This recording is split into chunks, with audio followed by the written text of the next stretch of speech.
evento molto interessante questo di Manus in Pasta a Tiesi.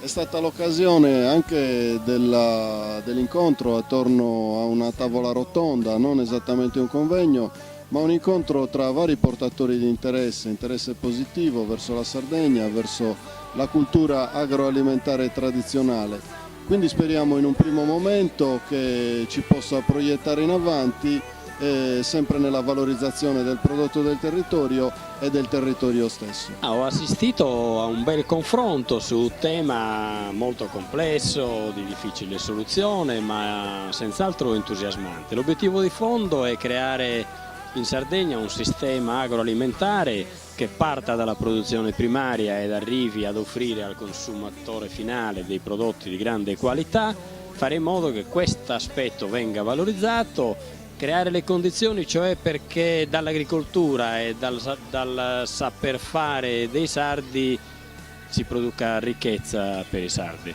Una mattinata molto importante dove appunto si è evidenziato tutte le problematiche del settore riguardante le filiere, dove secondo me è il futuro che dobbiamo portare avanti.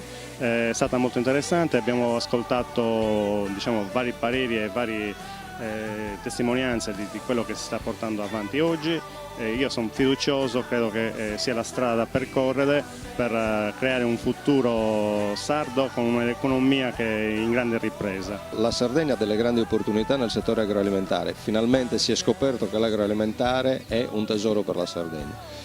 Possiamo valorizzare tutte le nostre produzioni creando loro delle tutele. Le tutele partono dai contratti di filiere, la prima cosa a quale bisogna puntare. Poi dobbiamo sfruttare il nostro sapere sardo, io ci credo molto in questa, abbiamo grandi capacità, però occorre veramente un'unione di intenti e quindi la capacità di creare reti e contratti che partano dal momento della produzione della materia prima fino alla sua trasformazione e alla sua esitazione. Se riusciamo a creare questo, la Sardegna veramente ha delle grossissime opportunità. È palese ormai a tutti che le nostre scuole non preparano completamente al lavoro. L'università è un percorso lungo e a volte complicato per gli studenti. Ecco la proposta che in tutta Europa già funziona a tutti i livelli e sta partendo con ottimi risultati anche in Italia. Il tecnico superiore, un biennio di specializzazione, una sorta di piccolo politecnico per i giovani che vogliono immettersi immediatamente nel mondo del lavoro con competenze forti e qualificate. Un passo indietro nel tempo in una location dignitosa che rappresenta ciò che è stato il paese di Tiesi, proiettati nel futuro con innovazione, con prodotti d'eccellenza,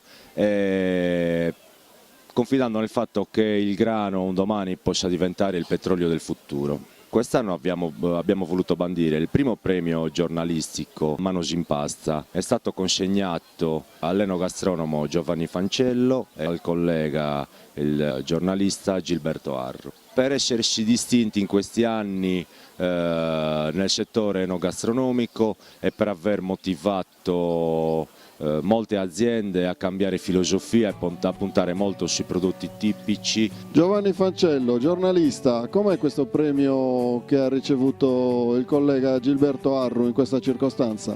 A furia di accumulare critiche per come vengono usate, come viene usata la gastronomia sarda, alla fine qualcuno gli ha riconosciuto il premio che meritava, insomma.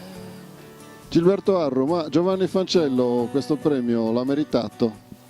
Più che meritato, perché se tutti in Sardegna avessero la passione che ha Giovanni, molte cose cambierebbero, quindi basta quella passione che riesce a trascinarti con le sue ricerche, con la sua proprio ricerca all'identità, la valorizzazione dell'identità. Io sono per una cucina identitaria e Giovanni in questo è molto bravo.